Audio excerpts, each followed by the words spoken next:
Hi everybody, welcome to this afternoon's webinar. It's really great to be with you, and it's great to see that list building on the left hand side of your screen as people join up to the webinar. It's going to be a small, rather cozy webinar today, and so that's good. We can have a bit more time to talk and share ideas, thoughts and questions. And also it creates a bit more space for you to interact with us as well. So welcome. I do want to begin by thanking the Government of Western Australia and Department of Communities in particular for making this webinar possible. And I want to acknowledge the Craig Stewart and his fantastic team at the Centre of Parenting Excellence, and it's been lovely working with them, and look forward to working with them into the future. And before we go too much further, I also just want to recognise and acknowledge that wherever we are joining this webinar, we're sitting in a seat, and that seat is connected to ground, and in Australia, that ground has traditional owners. And I would like to pay my respect to elders past and present, wherever you happen to be joining us from. And just acknowledge that the first Australians have been raising children successfully for very many thousands of years, and we have a lot to learn from them if only we are willing to listen. All right, just a little bit of housekeeping that we need to work our way through. First of all, I wanted to let you know that the webinar is being recorded. It will be shared at some point in the future with you. You've got to get a copy, and you're more than welcome to share that with others and with colleagues as you see fit. You'll also, I see that many of you have discovered the chat room, and we'd really love you to use that chat room. We have my colleague here, Kim Campbell, who you will have seen in the chat room active. Kim is here to help, but she can also help to a certain extent with any technical issues you might be experiencing, although there will be a limit to that. If you do have questions, please don't hesitate to ask Kim for advice. She'll be on the lookout. You'll also see Craig. Unfortunately, he's looking after a sick child, so he may be in and out a bit, but you may well see him in the chat room as well, prompting us to think about things and ask questions. So be on the lookout for that. You're also more than welcome to post questions as we go. I'll keep an eye on the chat room, and we'll be trying to make time at the end of the webinar for questions, so you can keep them to then. But if you have a question and you think of it right here and now, then please don't hesitate to put them in the chat room, and we'll be keeping an eye out for them. Also, we would really love your feedback about this webinar. We're fairly new to this business and wanting to learn, and at the end of the webinar, you'll have a link pop up on your screen, and we would really appreciate it if you would take 3 to 5 minutes to click on that link and provide us with some feedback about how you found this webinar. Finally, just a note on technology. Our experience is that this particular technology tends to work best on computers. Some functionality is a little bit weaker on mobile devices. So if you are on a mobile device, we do apologise ahead of time for that. This is not too feature-rich in terms of the presentation. It's fairly basic, but I hope not too disadvantaged. But I just wanted to apologise in advance if it doesn't quite exactly work in the way we would all like it to. And as I said, we are fairly new to this, so I really would appreciate and your understanding as I kind of bumble my way through this just a little bit. All right. When you join a meeting in cyberspace, of course, I guess you wonder who's there. You've got the list that you can see on the left-hand side, and we've also had people introduce themselves. Thank you for doing that in the chat room, and if you haven't done so, please consider doing that. One thing we are interested to know is whether or not you are attending the webinar as a group. So if there is more than one of you at a terminal there, if you can just let us know how many are joining us from that location, that would be wonderful information to have. Okay, so I think that's all for the housekeeping. So let's get into our content. I think there's something about talking about evidence-based practice which can sometimes be a little intimidating to people, even a little threatening.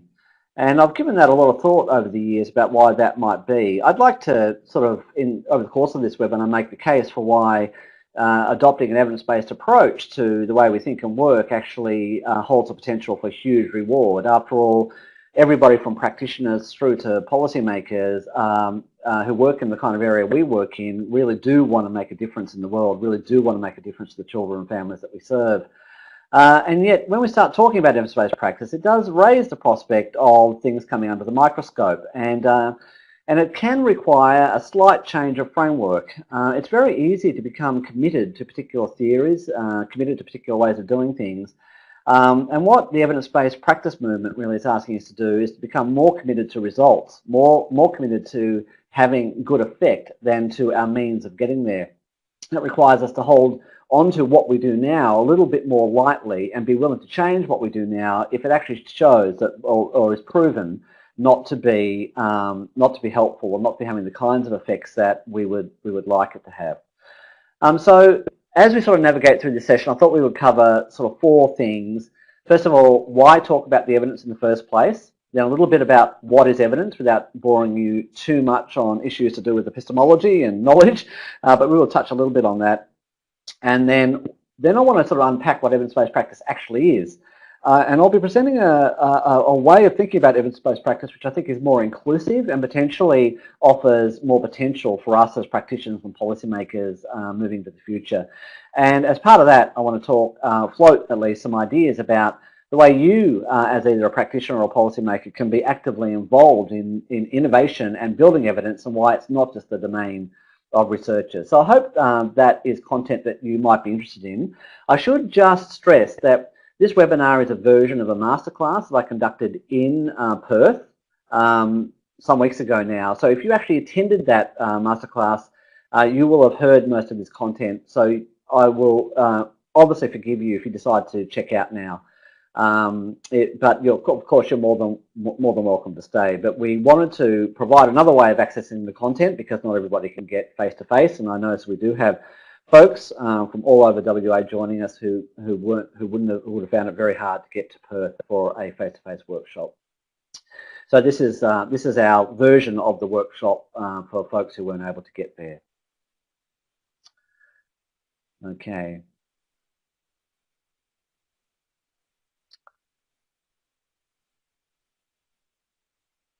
I was really struck by this example of the treatment that King Charles II received from the best doctors of the day. He was obviously a very ill man, and this was his treatment. A pint of blood was extracted from his right arm and a half pint from his left shoulder. This was followed by an emetic, 2 physics and an enema comprising 15 substances. Next, his head was shaved and a blister raised. Followed in rapid succession more emetics, sneezing powder, bleedings, soothing potions, and plaster of pitch and pigeon dung were smeared on his feet. Potions containing 10 different substances, chiefly herbs, as well as 40 drops of extract of human skull were swallowed. Finally, application of bezoar stones, goodness knows what that is, gallstones from sheep and goats, forgot my own slide, was prescribed. And following this extensive treatment, the king died, probably much to his relief. But I was very struck by this. It was actually part of a conversation about evidence-based practice and very much reminded of kind of how far we've come. This was, as I said, the best doctors of the day treating a person who had the means to get the best treatment of the day, and this is the treatment he got.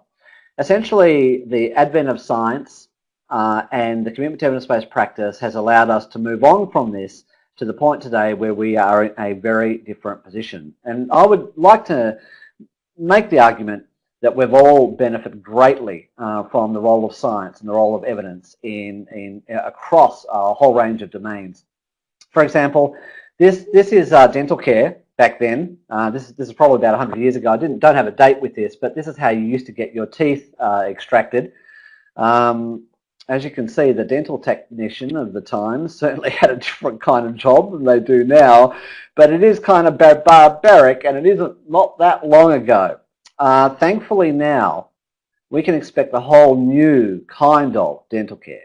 And that new kind of dental care has been driven by what science has taught us about dental care. And now my children can go to the dentist and essentially have an experience which is completely pain-free, which is quite significantly different even from my own childhood. So the progress of science in health and in all areas of care has been extraordinary. Yet innovation and evidence don't always go hand in hand and don't always go smoothly. There are plenty of examples that we can find of innovations that turned out not to be so innovative after all and did not stand the test of time. For example, like this motorised toothbrush. It did not catch on, although we did end up with an electric toothbrush, and I guess that's an improvement on this, but I don't recall this being a big deal in my childhood. Or the chin reducer. Again, you can imagine why something like this might have been attractive, at least to parts of the population over a certain age. But again, as an innovation, kind of didn't catch on. And even if it was supported by obviously the eminent Professor Eugene Mack, it didn't apparently convince us to take it on board, and it joined the dust heap of inventions. It turns out that judging claims about what works is not always easy, and it's not necessarily getting any easier. Here's an example. Here's a big company that is suggesting that it's never too early to start drinking Coca-Cola. So the parents of the day are being advised to start as early as possible getting Coke into the youngster. You can see there the Soda Pop Board of America, no less, is recommending this, and at least at the time felt that must have been a compelling message for parents of the day. And you know what? The sort of professional stance and best science has not always gone hand in hand. So here we have a member of the medical fraternity advertising smoking, and we'll look at this a little bit later on too, that there really isn't always a connection between authority and evidence, and plenty of examples in history where people in professional groups have ended up recommending things that are not only not useful but have actually been harmful. And I think the other thing that's making the situation more complex for us in this day and age is pseudoscience, and that is that a lot of interventions or treatments which are propagated and marketed to the community, to families, have a veneer of science, use the language of science, and yet have often very little or no evidence. In fact, also can be harmful, but coated, like chocolate round or chocolate royal in the language of science, which makes it more convincing. And there's certainly research around that it shows that if you use certain scientific terminologies, you increase your credibility to an audience. One example of that is using brain terminology. Talking about brains is a surefire way of adding credibility to your message, even if that message is actually not accurate or not right. I think what we have to always keep in mind that when we're looking to help people is that we're not talking of a continuum which goes from helpful to unhelpful. In fact, we're talking about a continuum that goes from harmful to helpful. And that creates a burden of responsibility for all of us. History, again, is replete of examples and times when even well-intentioned interventions have actually done significant harm to communities. The stolen generation is one example that springs immediately to mind. Well-meaning people doing something that actually turned out to be extremely harmful to those children, those families, and to that community. And it's in this context that the commitment to evidence-based programs and approaches arise. And really, I think it's almost inarguable. Of course we should provide programs and services that have been shown to work. Would anybody argue that we should provide programs and services that have been shown not to work? Well, we're still relatively comfortable in delivering services for which we have no known evidence or no real knowledge about whether they do work. But we are seeing a major shift at all levels of government and all levels of policy. We're now seeing a call for evidence-based practice. We're now seeing a growing commitment from government to identify and support evidence-based practice. The writing is now very clearly on the wall. It's the new world we're moving into, and we have to have a conversation about how to make this happen. And in this conversation, I do want to acknowledge right up front that this is really tricky and really hard, and that even though there's been some really encouraging starts, some of those starts have also proved to be a little clumsy, a little difficult, and a little hard to kind of follow through. So we still have a lot to learn about how to make this vision of evidence-based practice a true reality. Let's see if we can flesh some of that out a little bit today. What I would, oh, that really is a point I've kind of made. So let's move on and talk about what in fact is evidence, because it doesn't, talking about evidence-based practice doesn't really make a lot of sense unless we have a shared agreement about what evidence is. And when we're talking about what evidence is, to introduce a piece of jargon, we're talking about epistemology, which is really our philosophy of knowledge. It's the philosophical ground that we stand on when we're making statements about truth. When we're making statements about what we think is real. It's about how we think about the value of knowledge and what kind of value we put on different types of knowledge. And there are various forms of epistemologies that you will encounter. This is one form, tenacity. This is really like the kind of idea we've always done it like this, so we always should do it like this. Some ideas can be incredibly tenacious and can hang in there even well past their due date. And then there's the epistemology really based around authority. That means we tend to weigh up what is being said based on who it is that's saying it. And Isaac and Fitzgerald talked about eminence-based practice, which was a term I really quite liked.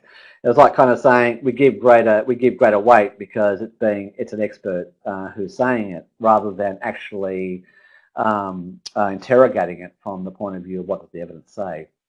Another kind of common approach is intuition. You know, we follow our gut. It's what feels right is right, and that is a common kind of standpoint which we'll encounter. Of course, unfortunately, our intuition is not always reliable, and whilst it's not that it doesn't have value, it hasn't always been good in helping us work out what is real and what is not real. What about empiricism? Well, empiricism is based on the idea that knowledge originates in experience. It assumes that we can understand and get closer and closer in our approximations to the truth. There's a kind of a realistic empiricism that recognizes that we'll never totally know the exact and total truth, but the empiricist believes that we can think about quality of knowledge, and then we can build that knowledge, and that we can gradually get closer and closer to what the reality is. So empiricism is for people who believe in a reality, who believe in a real world, who believe that we can actually make a change in the real world, and that change can be objectively experienced.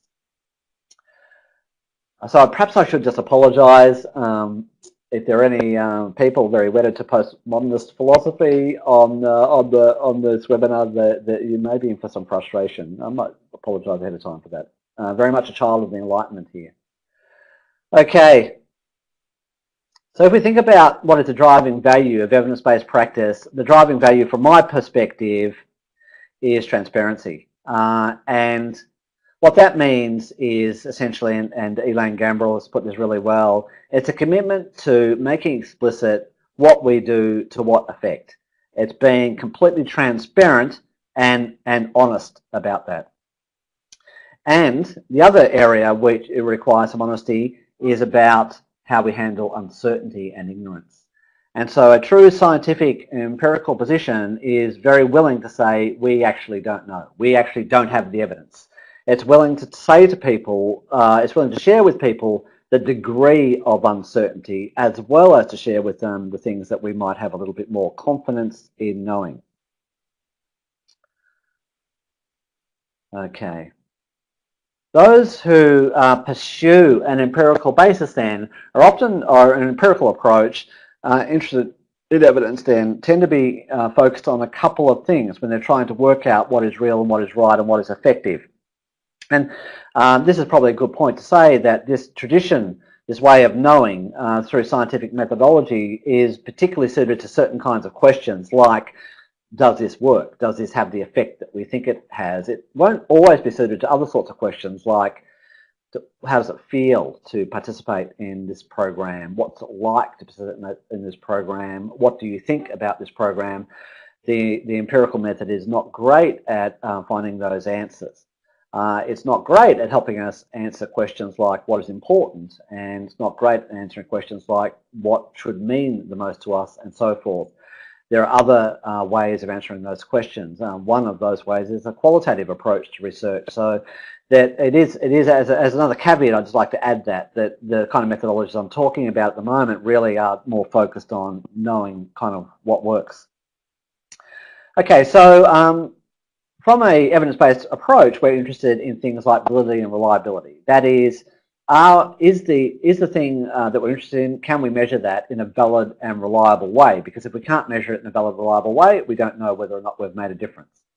Secondly, we want to be able to say something about causation. Just because, as you've heard, I'm sure many times, just because some things correlate or occur together, it doesn't mean that one thing causes the other. What we want to do is be able to untangle some of that and be able to make some statements about causation. What is causing what? We also want to do something about bias. We know the importance of language. We know the confusion that can produce just in terms of the confusion of meaning, but also there can be bias and subjectivity. We are prone to see things in particular ways, and the scientific methods are designed to try and reduce the impact of bias. Of course, they don't eradicate it, but they attempt to minimize as much as possible the impact of bias. And then the approach is also very focused on relevance. Most statements made from an empirical framework really want to say something very specific about the effect of a particular intervention, approach, or program for a particular group of people in a particular context. So there's a degree of a specificity in that, and a commitment to relevance. And finally, there's a comparative element here, because we want to know not only what works, but what works the best. So we're very interested in time in building a picture of what works the most effectively in any given situation. Okay, so that has led to ways of thinking about knowledge and ways of kind of organizing knowledge from the point of view of the quality of that knowledge. And I'm sure you've seen pyramids a bit like this, which recognize that there is value in all sorts of knowledge, but tends to put a higher premium on issues to do with fact, and particularly issues to do with outcome, based on the type of knowledge it is. Whether that's knowledge on the one hand that's coming from expert opinion, which is important, but potentially not given as much weight, for example, as say we would a meta-analysis, a study that looks at synthesizing the results of many well-controlled studies. We might put greater confidence in that kind of work. Evidence-based practice is about committing ourselves to using the highest quality evidence that we can access. If we can use the highest quality evidence, and it's not always available, then we have the best opportunity of making the right start. Hopefully, so far we're kind of making sense. I mean, that's a very rapid gallop through the philosophy of evidence-based practice, but at least, maybe even at the minimum, it gives you a sense of where I'm coming from and a place for you to think about it and understand what at least appreciate what my assumptions are that I'm making here. Let's now transition a little bit into, well, what does this mean for evidence-based practice? And here what I want to do is really go back to the roots of evidence-based practice, and those roots are in medicine. And there was an important conceptual piece that was done by a doctor called a man by the name of Sackett, who really coined, I think, was responsible for coining the term evidence-based practice. And he made a very important contribution to the way we understand evidence-based practice. And this begins with understanding the difference between evidence-based practice as a noun with a C and evidence-based practice as an S. I once used to think this was just a spelling error that I was prone to make, but it actually turns out these are different words. Practice with a C is a noun. Practice with an S is a verb. Practice with a C refers to a product. It refers to a thing. In this case, it might be a program. It might be a particular practice. It might be a protocol or a particular procedure that has been produced by an evidence-based practice, but it is a thing. On the other side of the coin, if we think about evidence-based practice, we can think about it as a process, a way of doing business.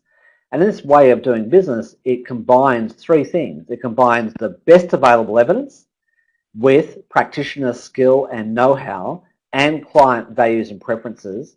And evidence-based practice is that magic that's occurring in the middle of that Venn diagram when those three things are brought together.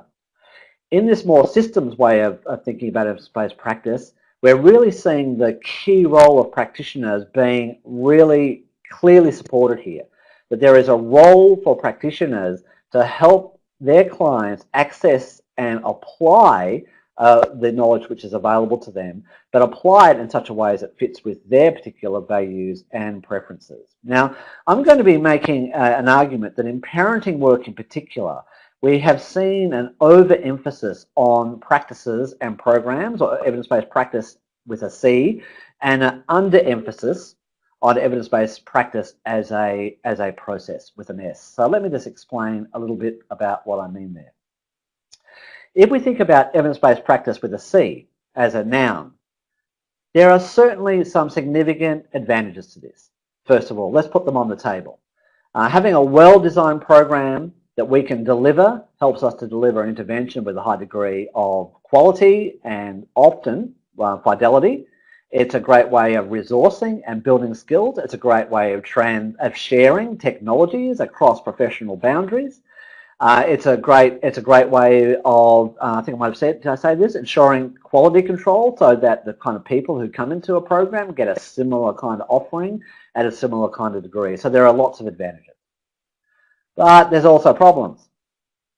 First of all, even those of us who are committed to the idea of evidence-based programs can't always find evidence-based programs for the outcomes that we're trying to achieve.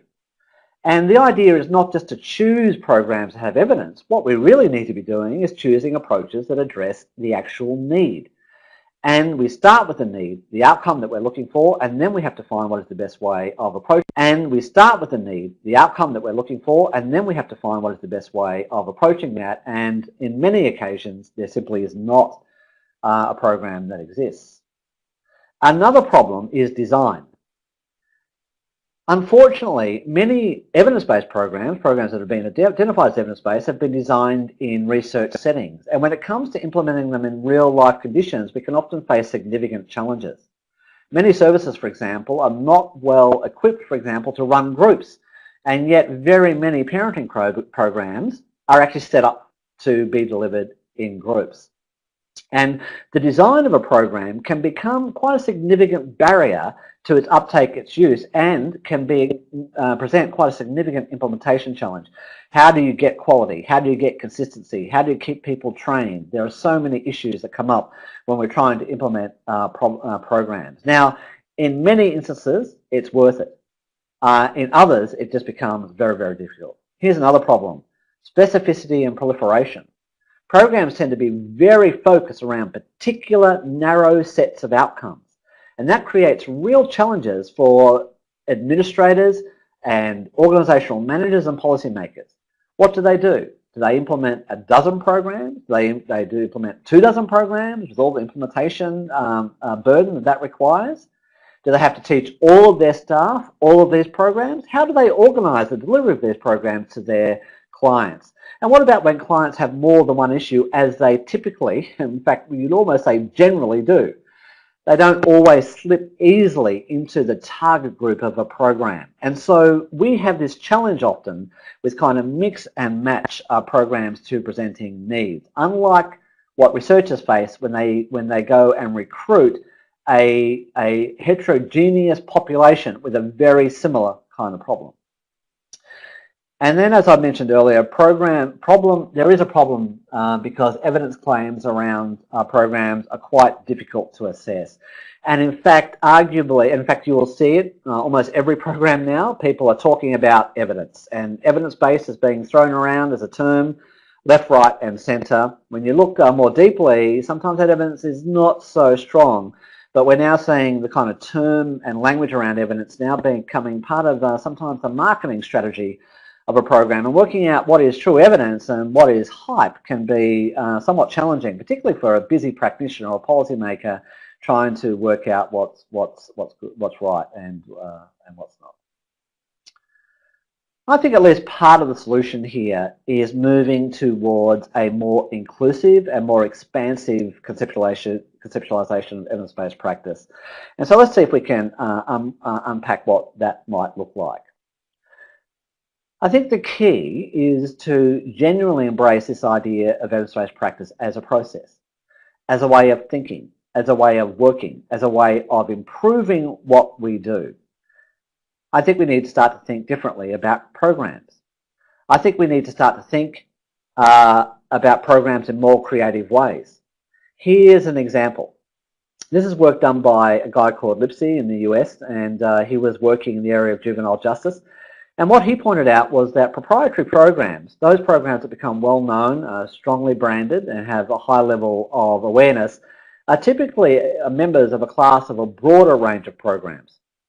And they often, you'll see, are very similar. For example, in the area of child behaviour, you'll see a raft of programs that use very similar approaches based on very similar theory. You might say, for example, that something like Triple P and Incredible Years and our Signpost program and many others actually, based on the same general approach, use the same general strategies. And there might be some subtle differences in them, but generally they're very, very similar. The evidence for one of these programs could be thought of as evidence for a class of programs. As we build evidence for these types of programs, we're building evidence for the overarching approach. And then the programs themselves then are then based on a body of broader practice which has evidence. And what I'm suggesting here is that one way we can start to get a little bit more flexible in our thinking about evidence-based practice is to start to think about more broadly moving from programs to practice and then becoming more flexible in how we apply that practice in particular contexts in which we are working. In fact, if you unpack a program, what you'll find is that at the core there are some active constituents, and those are the things that are probably making the difference. And that is in a wrapping that you might call the protocol. And the protocol actually specifies how these active constituents are to be delivered. It includes things like the logistics of a program, the format of the program, the shape of the program, the manual, the way the content is organized, the exercises that are delivered, and so on.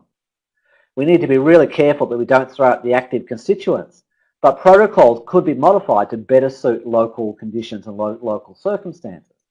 So we need a much more sophisticated understanding of how do you adapt evidence-based approaches to better suit the families and people that we work with, and that might involve a more sophisticated approach to adaptation. Another approach we're hearing a lot more about here is the use of common elements. This is based on the idea that lots of effective programs share common elements.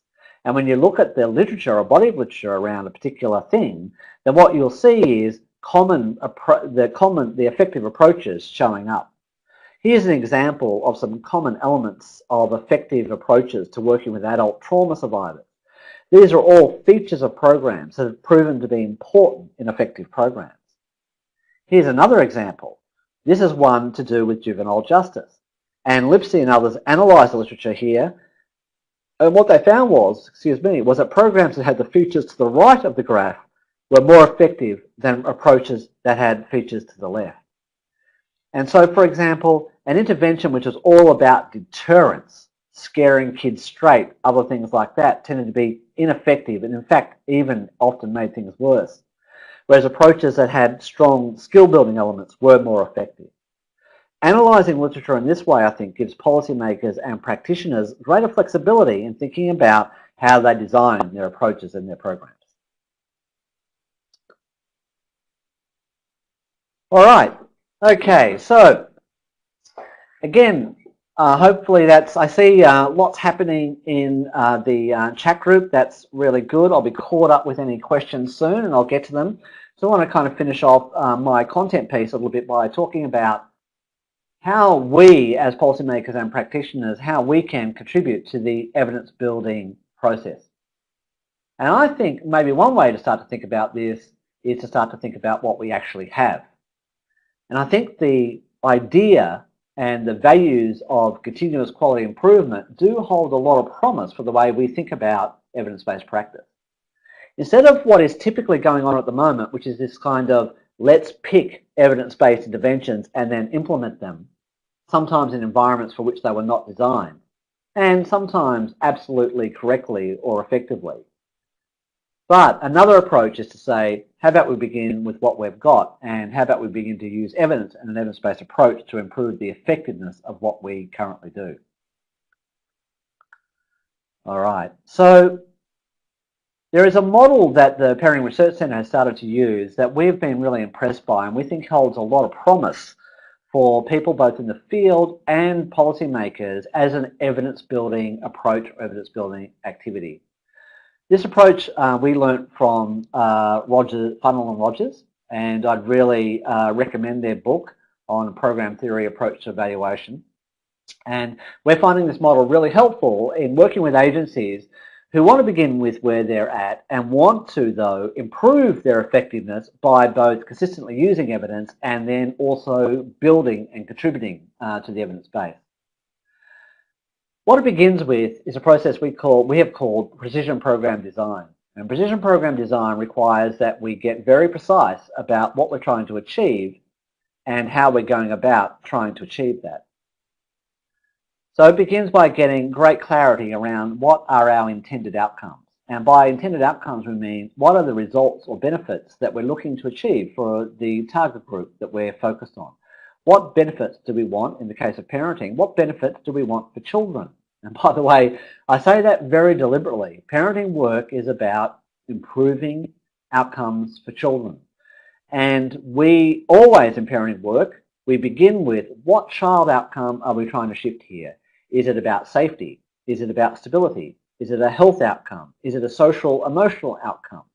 Is it a developmental outcome? What are the outcomes that we're trying to shift for children? What are we trying to improve? Next, we need to identify the mediating outcomes. And I don't just mean short-term outcomes. Sometimes in program logics, you'll hear this language being used. What I mean here is mechanisms of change. What has to change for the intended outcome to be achieved? What are the mechanisms of change?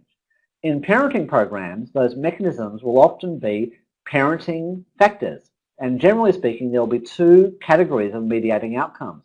There will be parenting, which is how is it that parents are interacting, nurturing their children? How can we influence those interactions to improve outcomes for children? Or it might be about parent outcomes. How can we support parents in terms of developing their strength, their confidence, their health, their well-being, because a stronger, healthier adult is going to be able to be more effective in their parenting. Next, we want to be able to then say, well, what level of engagement and involvement does our change agent need in order to be able to, for us to get a shift in the mediating outcomes? What is the dose here? Although dose is not a great word. What is the kind of participation? What is the kind of commitment? What is the kind of engagement that we need for us to get a change in mediating outcome? So what is it that we would actually, for example, like to see parents actually doing in order to pull off the mitigating outcome? So what will they actually be doing in order to be achieving greater sensitivity and responsiveness? What, for example, exercises might they be trying? What behaviours might they be doing each day? What patterns of thought might they be adopting? What changes in attitude might they be achieving in order to pull off the mediating outcome? And then we have to ask ourselves, what should be the result of our activity? What do we need to pull off in terms of timing and quality?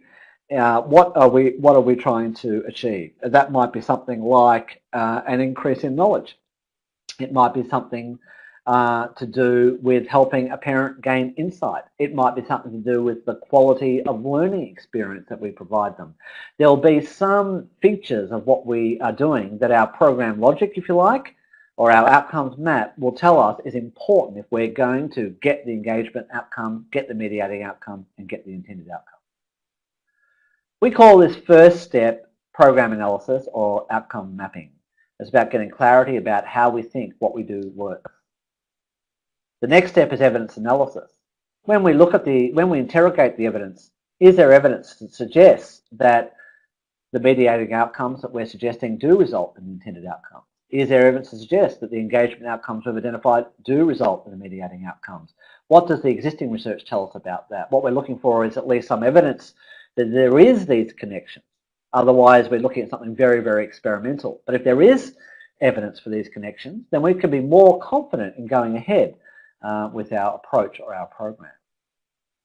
Once we're clear about what we're trying to achieve, once we've got over the evidence, our next step is what we call practice design, which is then specifying the specific actions, activities and strategies that are required to achieve the implementation outcome. And this is where we start to get into the nature of a program, for example, or the nature of a practice, and get precise and specific. And I can't emphasize that enough. An evidence-based approach requires specificity in action. It requires opening the black box and looking very carefully at what is being done.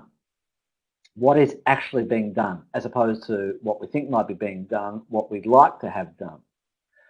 And in many situations across many sectors, actual practice is a black box, often to managers, to administrators, and to policymakers. An evidence-based approach opens a black box and makes what we do explicit. It needs to, because if we're going to learn, we have to know what it is that we've done to what effect. We need to know both of those things. All right, so altogether, we would call this process precision practice design. But we think this way of thinking then offers enormous value to everybody, from policymakers down to practitioners. Or across, I should say across, maybe even the other way around. Okay, first of all, if we can use this framework to create a measurement feedback system, that will give us data that will be incredibly useful to everybody who's in the delivery of services.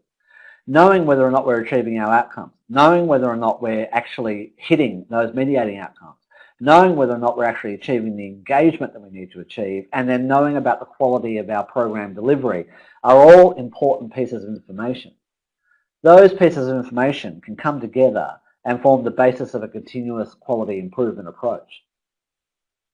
And if you think about this information, if you put this information at the hands of the people who could use it, like team leaders, like program providers, then they can start to begin to use data to really begin to improve their practice and their effectiveness. And what I really like about this model is it creates a ready-made framework to think about and use the data. Let's just take a minute to think about that. If our data was to come back and we were to see that we were not hitting implementation outcomes, our program quality was not at what we believe we needed in order to achieve the outcome, then we would not expect to get our engagement outcomes, and therefore we would not get our mediating outcomes, and therefore we would not hit our intended outcomes. If we do pull off our implementation outcomes, but we don't get the engagement, then we have got an implementation problem. It means our implementation approach needs to be reviewed. Maybe there's more that needs to be done. Maybe we need to change the way we're delivering the program. If we get our implementation and our engagement outcome, but we don't hit our mediating outcome, then it might mean that we have got a theory problem. It means that we haven't quite understood the connection between what it is we're asking people to do and what result we think that's going to get for them. We might have to revisit our theory of change and rethink our engagement outcomes. If we get implementation, engagement, and mediating outcomes, but we don't get our intended outcomes, then we have another theory problem. Essentially, we're barking up the wrong tree. It turns out those mediating outcomes that we thought were important as mechanisms of change are in fact not important, and maybe are not producing the desired change. We have to revise our theory, identify what potentially is a more powerful mediating outcome, and rethink our approach. If we get our implementation outcomes, our engagement outcomes, our mediating outcomes, and our intended outcomes, well, first of all, that is a great sign that we're on track. But second, I think we can say something quite compelling about the intervention. You see, even the often cited gold standard randomized controlled trial frequently is a black box intervention. We have an intervention group and we have a control group, and the intervention group actually purportedly receives a program, but we often know very little about their level of participation, their level of uptake, their level of implementation of anything in the program. We are blind to that. Excuse me. Then we compare outcomes from the intervention group to the comparison group. Here, what we have instead is a very clear chain between what we do and the outcomes that we've achieved. And I think when you can demonstrate this chain, when you can demonstrate that yes, we got the intended outcome, and yes, we got it in the way we thought we would through changing mediating outcomes, and yes, we got the level of engagement we thought was necessary to pull off that change, and yes, we were able to be accurate and deliver our program with fidelity and accuracy. I think that becomes a very compelling argument for something working. So we would like to suggest that this kind of approach is something that could well be adopted as a framework in which people who are delivering services could use, not just to improve and develop what they're doing on the ground, but also make a really important and essential contribution, in my mind, to evidence building. And I think if we're going to progress this evidence-based agenda of ours, we need an approach that is much more inclusive, much more open to both the science which is coming down and being produced by researchers, but also is being informed by the know-how, the experience, and the creativity of people working on the ground. And it's frameworks like this, I think, that begin to help bring this together. Okay, wow. First of all, thank you for still being here. I really got on a roll. How about we take a bit of time, the remaining time, to see if there's any questions that I can answer for you. I noticed there's certainly some comments coming through. Perhaps I could just pick up on that while you're thinking about your question. Perhaps I could just pick up on that question from Suzanne about how do we apply the evidence base in different contexts, for example, remote. Now, I think you asked that question a little bit earlier. I actually think that potentially this kind of methodology with some capacity building is something that a whole range of people could pick up, and I'm not sure that location would be the key issue here. I think we shouldn't be naive. It would sometimes require capacity building and sometimes some external supports. But certainly we've had some success working with some quite small agencies applying this kind of framework, and our experiences, they find it to be extremely, extremely helpful.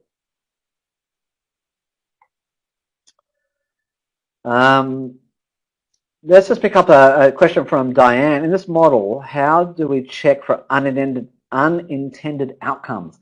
How can we check that we are doing no harm? That is an absolutely fantastic question.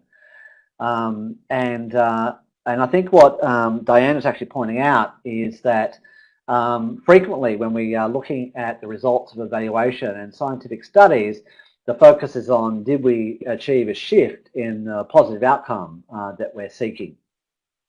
Although I should say that that increasingly now in methodologies we are actually seeing more examples of people actively monitoring for negative outcomes and checking for those outcomes. I think there is some challenges here because in any kind of evaluation and research, you have to draw a parameter and a limit around what it is that you're going to measure. And so I think that, like with all good evaluation and research, it should be theory-driven. So the choice of outcomes and the way you are looking for changes in those outcomes should be driven by your theoretical framework. And if there is a compelling theoretical reason for why there could be a negative outcome, then that ought to be included. I guess the other thing is that now with the very active involvement of HREX, a lot of interventions that potentially could have negative consequences are kind of ruled out, don't actually see the light of day, which is a good thing. Okay. Suzanne's asked, what strategies would Warren recommend to engage consumers in the design phase? Again, another terrific question. One of the things I didn't mention about our traditional approach to evidence-based practice is that we've had this kind of process happen where interventions sort of start off as a response to an academic question, a research question. And then a researcher will win support, often from research funding bodies, to investigate that question and to develop an intervention and then to test it. And the traditional scientific method is to test for efficacy using, tightly controlled trials, which are all about being able to create the greatest confidence that we can about making causal statements, that this intervention caused this result. And once a researcher is confident that their intervention is efficacious, then they'll start to think about moving to what we call effectiveness trials, which is, well, when we deliver this intervention in real-life conditions, do we get similar effects? And then after effectiveness trials, then you'll see people then move to dissemination trials and to scaling up trials. By the way, this process can take years. In fact, it can take between 10 to 15 years, which is another massive problem because the lead time is just so long,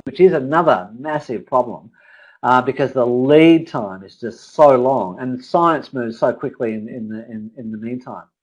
So not only is this approach very slow, and I think is holding us back in lots of ways, it also has another problem, and it's this.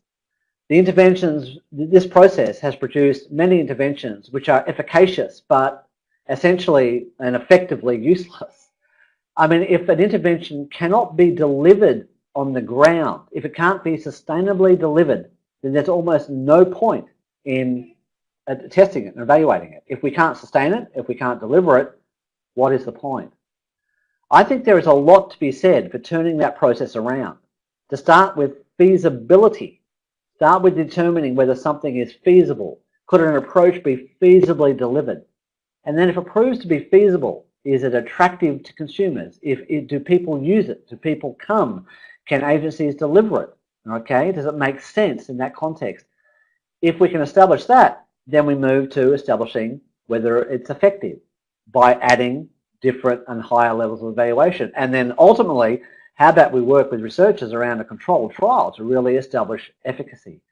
I think that way of moving could help us move from this kind of top-down approach, which has not always produced interventions that are practically useful, to one that is more likely to produce interventions which are scalable and sustainable. I know it's a very long-winded way of getting to this question. Good design means working with our consumers. Good design means working with our clients. And that's what I think is an important part of the feasibility stage, where we're working with the people who are the potential beneficiaries of this, and we're taking their needs and preferences into account when we're designing our approaches. That kind of feasibility up approach, I think, creates room for consumers to be involved.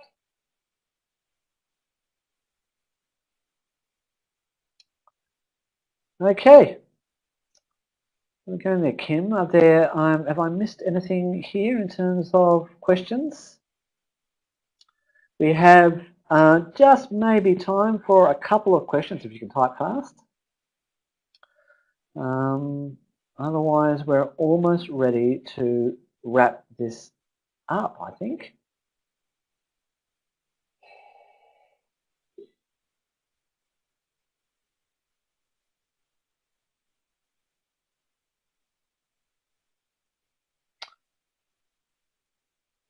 All right. If I could just, oh yeah, I see that Suzanne and Craig have had a conversation there. The concept of using existing programs as a base, change can sometimes be easier for all when building on existing programs. And Craig agrees. I would agree. Sometimes we get hung up on delivering a parenting program, say 8 weeks. The same program content could be delivered over a longer time frame or shorter. I think, Craig, that's a very good point. sometimes our evidence-based approaches and programs have been designed with evaluatability in mind. So they're designed so that we can test a certain dose, a certain approach, a certain quantum of service. And because we want to test pre and post, we do need to have a beginning and we do need to have an end. And that is not always how services in the real world work. And services in the real world are much more likely to adjust the degree of intervention with individuals' needs. They're much more likely to mix and match that. Why spend more time with a person than they need? And sometimes we need to spend longer than what a program might have originally envisaged.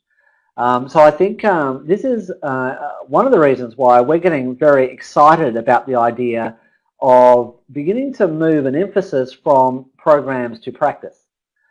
Because we think taking a continuous improvement lens to the idea of practice improvement is potentially a good way forward. For example, if you think about something like education, a school cannot hope to be constantly delivering different programs or have their teachers learning and delivering different programs. But what it could be doing is constantly looking to improve the quality of its teaching by bringing evidence to bear, by trying new things, by measuring the results, by learning from that, and then by feeding that back into a continuous improvement lead. Now, I don't want you to coming out of this webinar thinking I've totally dissed programs, because I think they do have a role to play. But I think particularly in the parenting space, I think we could benefit by having an expanded view about how we think about the delivery of parenting support. Diane says programs are designed for a very specific target population and then trying to apply them across a whole wider population. I agree that's a real issue, and that may be a point that I can end the sort of questions on. I've sometimes been asked, in fact I was asked this recently, what program should we deliver? We should deliver a really good program to all parents across all of Australia. And my response to that is, well, there's an issue with that, because all of our programs, including our very best programs, are focused on a fairly narrow set of outcomes. And those particular issues will not be relevant to all parents.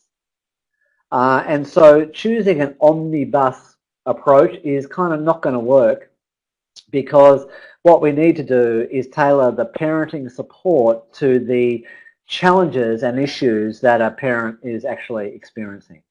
That requires different approaches. The parent of a child, for example, struggling with issues to do with anxiety has got a different set of issues than a parent of a child who is struggling, say, with behavioural problems. Now, it's not to say that there won't be some elements that will be the same, but there will be some things that the parent of a child with anxiety could really benefit from knowing that are not going to be necessarily relevant to the parent of a child who's got more externalizing or more behavioural problems. Dolores says, prior to participating in any program, it's better to assess readiness to change. That's an interesting point. That's a very interesting point. Oh boy, I would love to get started on that. I'm going to use that as a segue, though, to something that we're going to be talking about soon. The only thing I would say to that is that I think helping people get ready for change is part of our job. That's part of our role as practitioners, to help people develop the motivation that they need to change. I suspect our caseloads would be very, very small if we only work with those who are ready for change. I think what we have to do is become skilled in supporting people approaching and embracing the change process. And that, in fact, is the topic of one of our next programs coming up. In fact, in June, we'll be running a masterclass on working with parents in early childhood education. Stay tuned to the departmental website. You'll hear information about the details of that. If it's not already on there, it may well be on there. That particular masterclass will also be followed by a webinar. And then the second program to be delivered on the 6th of June is a workshop or a masterclass on meeting the challenge of adult behaviour change. And I'll be aiming to tackle that question of change directly. I'm going to directly try and address this issue of how do we go about supporting people and supporting adults. How do we help parents change? Because if parents don't change, then their children's experience won't change, and our whole parenting support enterprise falls over. So if this is of interest to you, please feel we'd love to see you there.